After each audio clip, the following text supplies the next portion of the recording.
तो फ्रेंड, रंगीला ब्लॉग पर आप सभी का स्वागत है। तो आशा करता हूँ आप लोग अच्छे होंगे। तो मैं भी बहुत अच्छा। तब वीडियो में बने रहे दोस्तों। मैं फिर भी एक भोजपुरी सॉन्ग गाएंगे, तो बने रहे वीडियो में।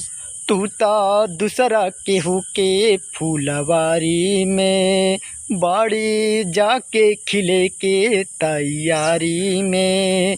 तू ता दूसरा केहू के फूलवारी में, बाड़ी जाके खिले के तैयारी में।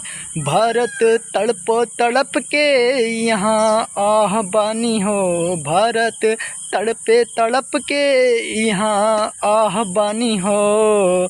एह दुनिया में प्यार के जैसन हम ही त कैले गुनाह बानी हो।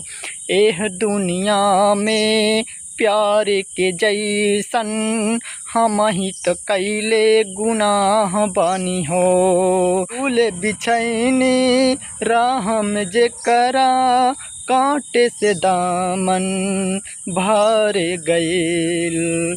मौत लगेला राहत जैसन, मौत लगेला राहत जैसन। ऐसन जिंदगी कर गईल।